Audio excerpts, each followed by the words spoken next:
episode is brought to you by Wanda C. Williams. Thank you for watching another episode of Soul Speak Conversations. In this series, I interview extraordinary mamas. What do I mean by extraordinary? Well, the dictionary defines extraordinary as remarkable, unusually great. And yes, I believe every mama is extraordinary. Every mama, whether by childbirth, adoption, or natural caregiving tendencies, is extraordinary. As mamas, I also believe we develop very unique and special gifts, which I call mama superpowers. As women, we tend to downplay these gifts of ours. Even worse, we compare our unique gifts to others, which can put us on an emotional roller coaster that drains and wastes our time and energy. Rather than compare ourselves to one another, let us celebrate and embody our own unique superpowers. Let's honor, celebrate, and learn from another extraordinary mama as she shares the secrets to her success. Welcome to Soul Speak Conversations, connecting you with who you are. And I am here with a very, very special guest today. And I'm going to invite her to tell her a little bit about herself with all of you. So can you tell us a little bit about yourself, your name, how many kids do you have, where are you from, and here's a little twist. If you were to identify with one of Snow White's 7 dwarfs, which one would it be? I love it. Hello, everyone. My name is Lesa Frye, and I am from Southern Maryland, down in St. Mary's County, if anyone's familiar with Maryland. I have 2 grown daughters. They are actually, my baby girl will be 30 this year, and my oldest is 34. And I have a grandbaby that'll be 3 in October. Let's see, the 7 dwarfs. So I feel like it depends on the day. And I feel like I'm a combination probably of all of them. But most of the time, I would say I'm happy and I am bashful. And yes, I can be a little dopey. So those are like the 3 that I relate to. I love it. I'm curious, Lesa, what is your greatest mama superpower? It was hard for me to pick one. So it's got to be patience, though. It's got to be patience. Yeah, my kids are like opposite ends of the spectrum. I have one, love her dearly, but she goes from 0 to 100 in 2 seconds. Oh, wow. And then I have the other one who is a super private, super quiet, free spirit. And then I have my husband. So that's why I say it's definitely patience. And if I had to pick another one. Yes, I was going to ask. The second one is communication. I've always been very open with my girls. They know and they knew they can always come to me and talk to me about any and everything. And my oldest one actually did that quite a bit. Yes. Sometimes I have to say, I am your mother. Which is where patience comes in, right? Right. Okay. All right. Fantastic. Yep. That's fabulous. So how would you describe your life? How was your life like before you had kids? Okay. Then how was your life once they started to arrive, right? And potentially, did it change with, from the first daughter to the second one? And then how is your life now that they have flown the nest? So we started our family really early. I was 22 when I had Deanna. So my life before the kids was I was in college. So I was in school. And then of course I had to get a full-time. I was already working a part-time job. I think I've always worked at least 1 or 2 jobs, but I got a full-time job, with her. And 4 years later, we thought that I had a gastral problem or that I had a cyst on my ovary. And they sent me to have a sonogram.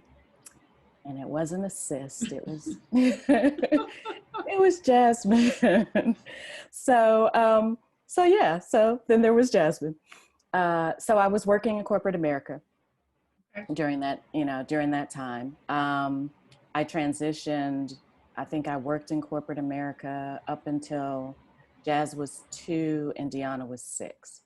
And then I went into, transferred to entrepreneurship and started a real estate business. Okay.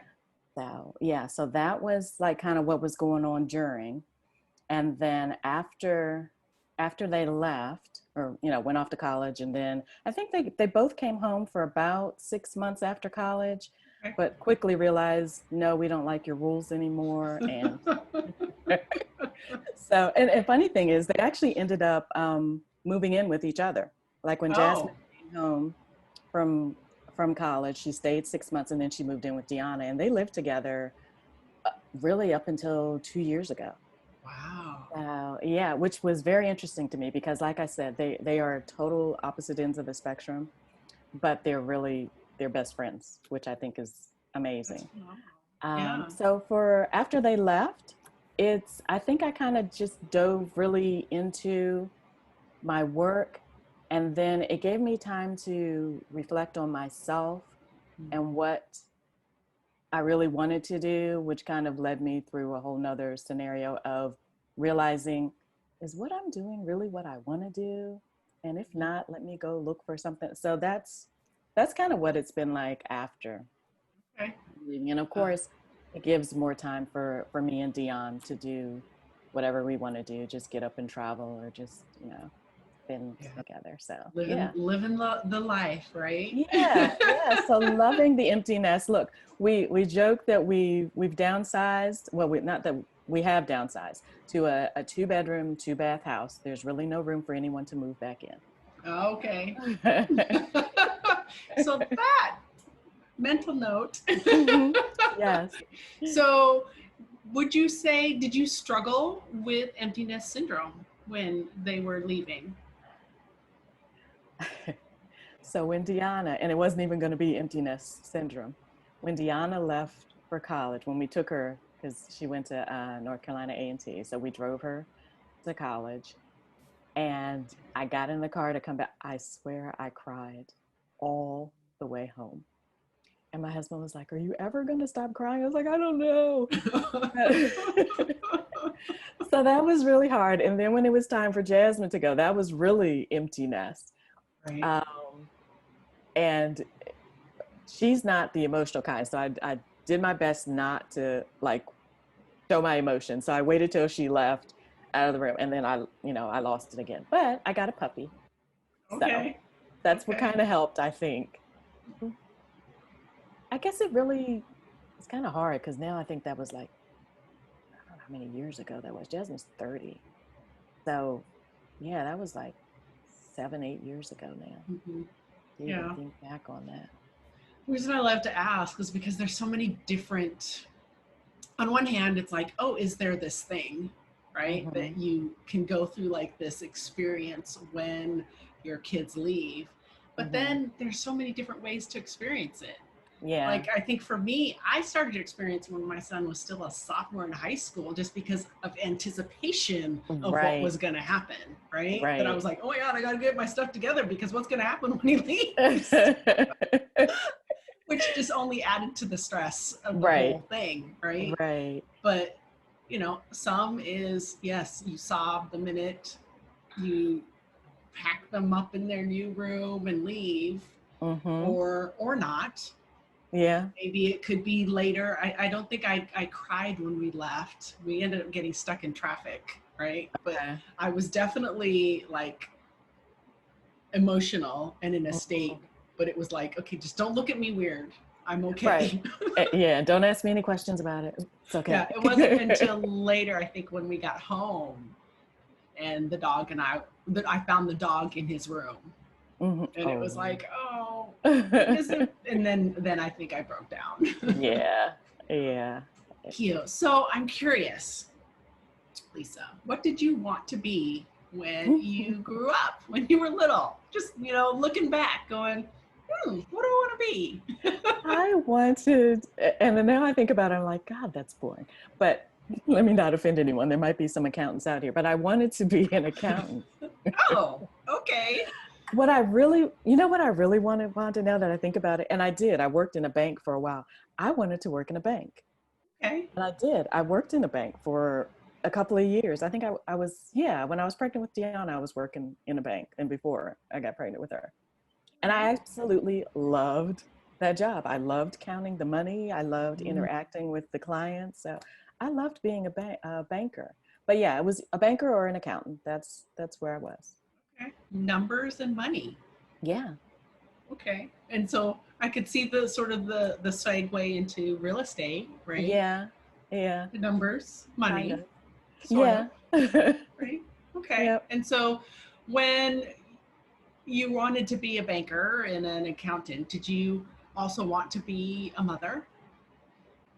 Yeah, I always knew. And the funny thing is, and at the time I didn't realize this was a young age, but I had always said I would have both. I wanted two kids, Mm-hmm.